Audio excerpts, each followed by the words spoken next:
읽으신 본문 말씀을 가지고 여호와의 영광이 성전을 떠나다라는 제목으로 함께 묵상한 은혜를 나누고자 합니다. 오늘 본문은 상당히 상징적인 의미들로 가득 차 있습니다. 내용적인 부분에서도 보자면 에스겔 10장 전체가 에스겔이 본 환상에 대해서 이야기를 하고 있습니다. 여기에서도 역시 하나님의 영광과 보좌 그리고 그룹들의 모습이 나타나고 있는데 에스겔 1장에서 나타난 모습과 비슷하면서 또 그것보다 조금 더 구체적인 묘사가 되어 있습니다. 우선 구조적으로 에스겔 10장을 보면요, 크게 네 가지 주제로 나타나 있습니다. 1절부터 7절까지가 첫 번째 장면인데요, 하나님께서 숯불을 사용하여서 예루살렘을 파괴할 것을 명령하시는 모습입니다. 그리고 두 번째는 8절부터 17절까지입니다. 1장에서 나타났던 그룹들과 바퀴들에 대해서 또한 자세하게 설명하고 있는 장면입니다.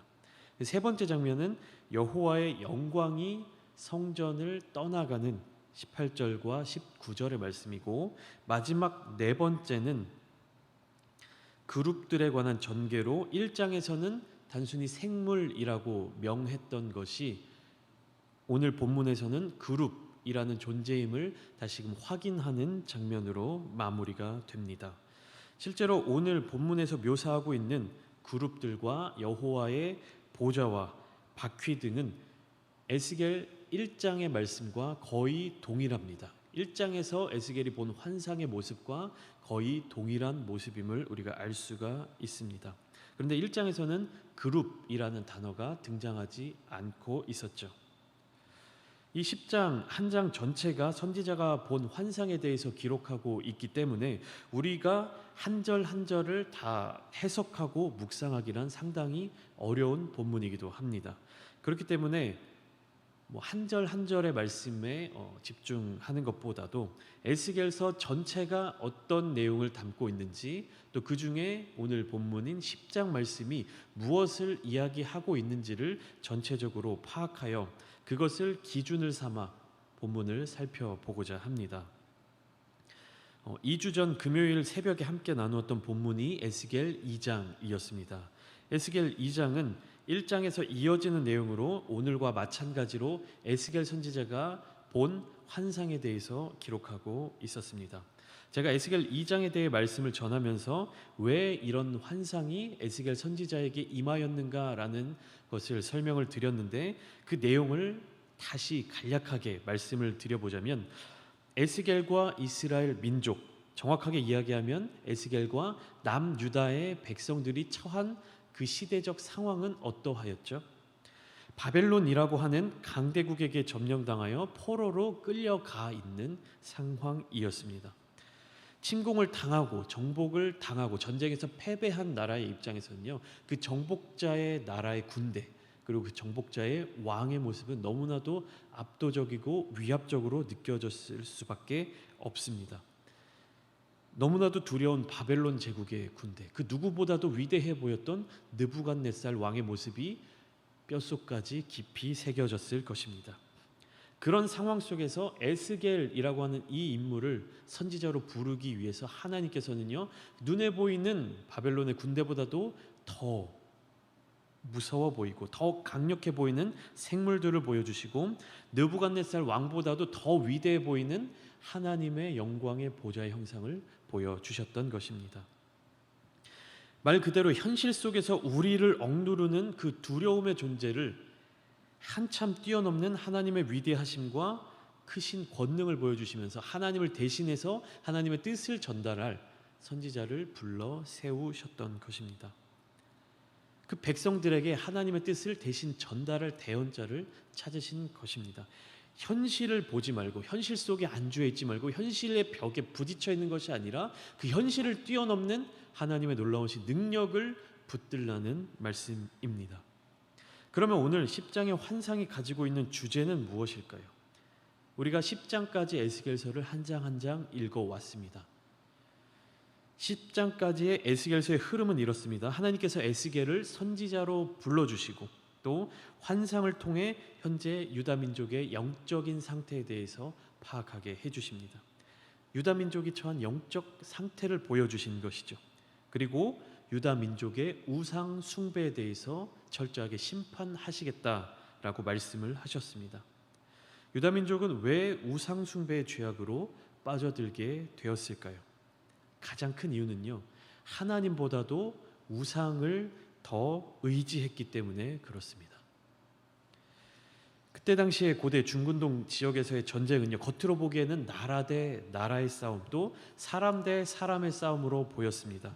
하지만 실제 사람들의 생각 속에서는요, 나라 대 나라로 전쟁을 벌일 때 그들을 지켜주는 신들의 싸움으로 여겼습니다. 하늘에서, 영적인 세계에서 각 나라의 신들이 싸워서 나타난 그 결과가 이 땅에서 사람 대 사람의 전쟁으로 나타난다라고 여겼습니다. 그렇기 때문에 이미 결과가 정해져 있는 싸움을 이 땅에서 실현한다라고 생각했던 것입니다. 그렇기 때문에 이스라엘 주변의 나라들은요, 수많은 신들을 섬겼습니다. 우리나라, 우리 민족을 지켜주는 신들이 많으면 많을수록, 그리고 그 신들이 강하면 강할수록 더 유리하고 힘세고 부강한 나라가 될 수 있다라고 생각했던 것이었습니다. 그런데 이스라엘에는요, 신이 한 분뿐이셨죠. 무엇인가 아쉬운 게 많았을 것입니다. 그리고 지금 이스라엘이 처한 상황은 어떤 상황이었나요? 북이스라엘은 이미 아수르라고 하는 나라에 의해서 멸망당한 상태였고, 남아있는 남유다마저도 바벨론에게 패하여 왕이 바뀌고 국민들이 포로로 끌려가 있는 상황입니다. 예루살렘에 남아있는 이스라엘 민족의 눈에 보이는 것이 무엇이었을까요? 하나님이 머물러 계신다고 여겼던 예루살렘 성전은 이미 이방인들에게 점령을 당했습니다. 그리고 바벨론 신들의 우상들, 그것들이 이곳저곳에 들어와 있었습니다. 가뜩이나 새긴 우상을 만들지 말라고 하셨던 하나님의 명령에 따라서 하나님을 표현한, 하나님을 묘사한, 하나님을 인식할 수 있을 만한 그러한 것들이 이스라엘 백성들에게는 없었습니다. 하나님의 존재를 느낄 수 있을 만한 것들이, 눈에 보이는 것들이 없었는데, 그곳에 바벨론 신들, 이방 신들의 화려한 우상들, 화려한 것들이 들어오기 시작했던 것이었습니다. 그러다 보니 너무나도 쉽게 우상 숭배의 죄에 빠져들게 되었습니다. 물론 그 이전에도, 심지어 출애굽의 시기부터 꾸준하게 이스라엘 민족들은 우상에 대해서, 우상 숭배의 문제에 빠져 있었습니다. 영이신 하나님을 보고 하나님을 알고 하나님의 능력을 신뢰하기 위해서는 육신의 눈이 아니라 영의 눈을 가지고 바라봐야 했는데, 이스라엘 민족들은 영의 눈이 아닌 육신의 눈을 의지하고 있었습니다. 늘 눈에 보이는 것만을 쫓고 있었습니다.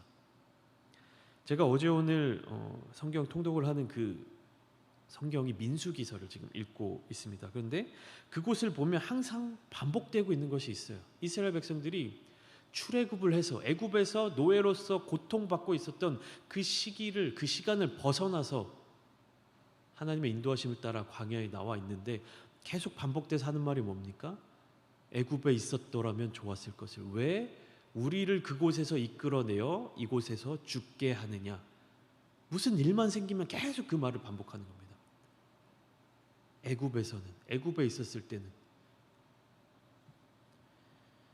하나님을 의지하지 않고 영적인 눈으로 하나님의 뜻을 바라보지 못한 사람들은 육신의 눈, 육신의 쾌락, 육신의 안정을 쫓아 살아갈 수밖에 없습니다. 이것을 기억하면서 오늘 본문 1절과 2절의 말씀을 같이 한번 보시겠습니다. 본문 1절과 2절 말씀입니다. 시작. 이에 내가 보니 그룹들 머리 위 궁창에 남보석 같은 것이 나타나는데 그들 위에 보좌의 형상이 있는 것 같더라.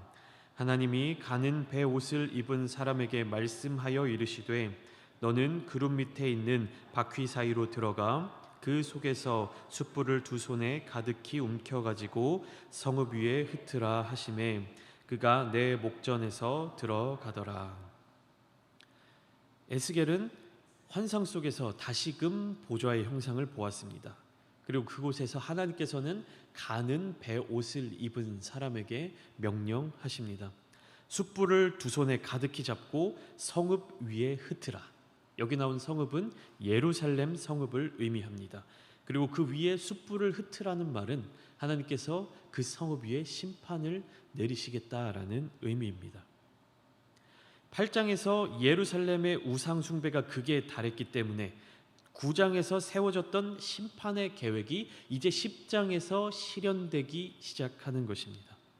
1절부터 7절까지는 베옷을 입은 사람이 하나님의 명령에 따라서 하나님의 불을 받는 장면입니다.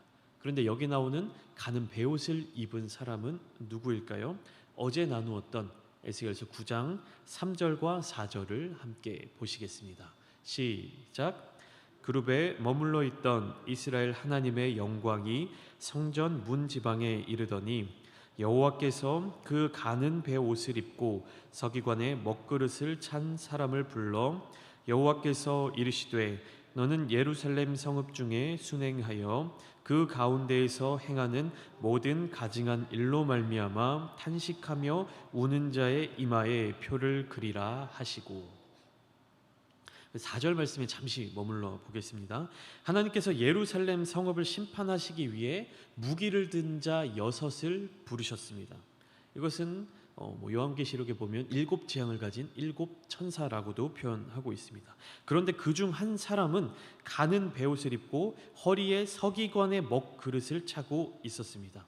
하나님께서는 이 인물에게 예루살렘 가운데서 행하는 모든 가증한 일로 말미암아 탄식하는 자의 이마에 표식을 남겨라 라고 명령하셨습니다.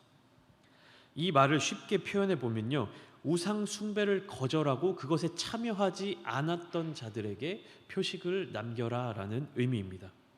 애굽에 내려졌던 10번째 재앙에서 이스라엘 백성들의 집 문설주에 어린 양의 피를 발랐던 것과 같은 개념입니다.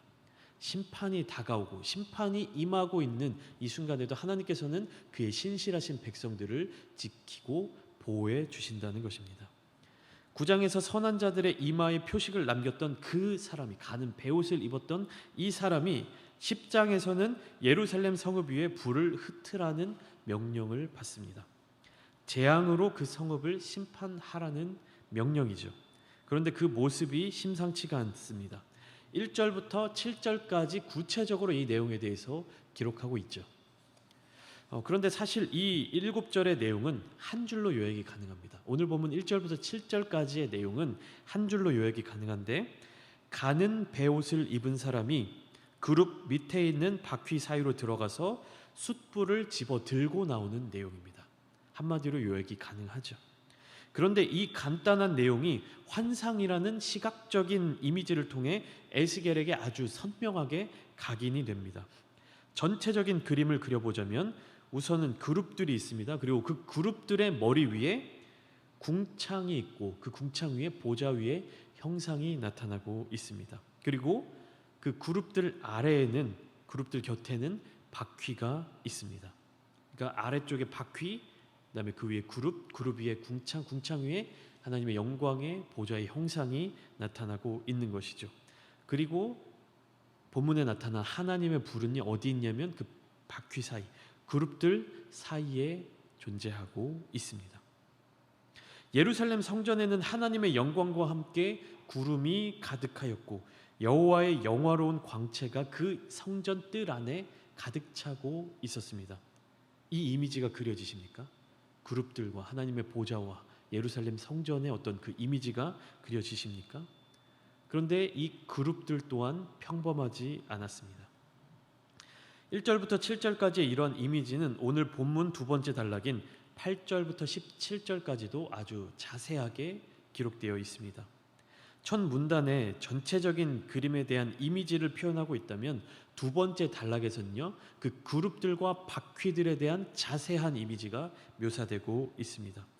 이 역시 1장의 모습과 거의 동일합니다.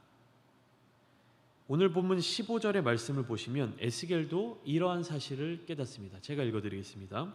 그룹들이 올라가니 그들은 내가 그발 강가에서 보던 생물이라.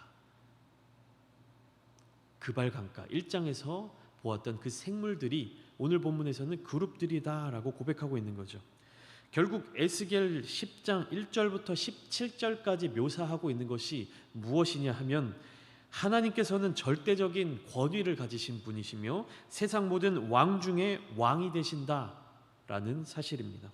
하나님의 영으로 하나님의 명령에 따라 움직이고 있는 이 존재들에 대해서 매우 상세하게 묘사하고 있습니다. 이 존재들조차도 위압감이 느껴지고 위험이 느껴지고 있는데 이들이 절대적으로 복종하고 이들이 순종하고 있는 그 하나님은 얼마나 더 위대하신 분이신가 하는 이 고백이 동반되어 있는 것입니다. 이런 위대하신 하나님께서 이스라엘 백성들을 택하여 주셨는데 그 이스라엘이 지금 하나님을 바라보지 못하고 하나님 말씀에 순종하지 못하고 우상 숭배 더 큰 죄악에 빠져 있다는 사실을 지적하고 있는 것입니다. 본문 18절과 19절 말씀을 우리 함께 보시겠습니다. 시작. 여호와의 영광이 성전 문지방을 떠나서 그룹들 위에 머무르니 그룹들이 날개를 들고 내 눈 앞에 땅에서 올라가는데 그들이 나갈 때에 바퀴도 그 곁에서 함께 하더라. 그들이 여호와의 전으로 들어가는 동문에 머물고 이스라엘 하나님의 영광이 그 위에 덮였더라. 18절 말씀을 보시면 여호와의 영광이 성전 문지방을 떠나서 그룹들 위에 머무르니라고 기록되어 있습니다. 하나님의 영광이 떠난다는 말은요, 더 이상 그곳에 하나님의 임재하심이 없다라는 뜻입니다. 그러니까 하나님께서 성전을 떠나신다라는 의미입니다. 하나님이 능력이 없으셔서 바벨론의 신들에 의해서 그 성전에서 쫓겨나시는 걸까요? 아닙니다. 하나님의 권능, 하나님의 능력은 이미 10장 앞부분에 충분히 설명되고 있죠. 하나님이 성전을 떠나시는 이유는 그곳에 하나님의 백성이 없기 때문입니다. 왕은 백성이 있어야 왕입니다.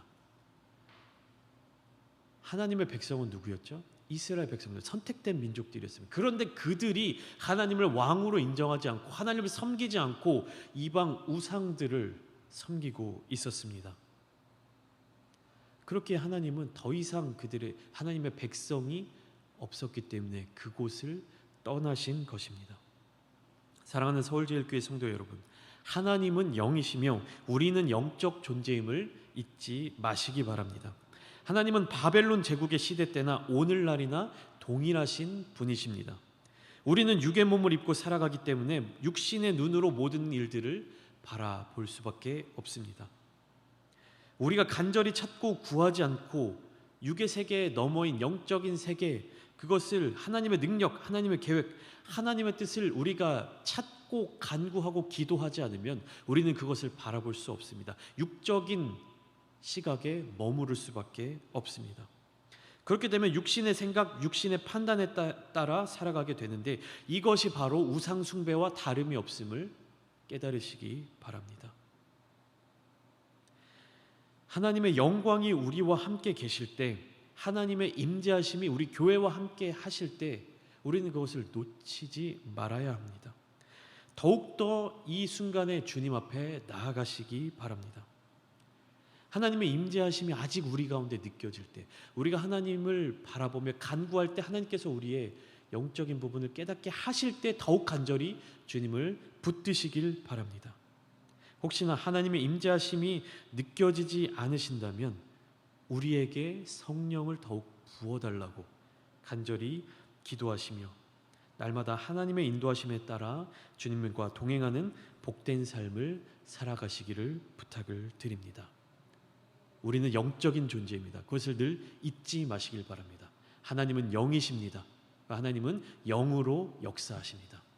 우리의 눈으로 바라보는 것만, 볼 수 있는 것만 바라보는 것이 아니라 영이신 하나님의 뜻, 하나님의 능력, 하나님의 사랑을 날마다 누리시며 영적인 존재로서 하나님과 동행하시는 여러분들 되시기를 주님의 이름으로 축복합니다.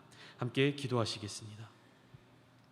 이 새벽의 자리에 가지고 나오신 기도의 제목들을 간절한 마음으로 구하시기를 바라며 우리 서울제일교회가 어떠한 상황 가운데에서도 오직 하나님만을 붙들며 위기를 극복해 나갈 수 있도록 또한 담임 목사님께서 건강을 회복하고 계십니다. 주님께서 굳건하게 붙들어 주시어서 영육간에 새 힘 부어 주시도록 우리 이 시간 주님의 이름을 한번 부르신 뒤에 합심하여 기도하시겠습니다. 주여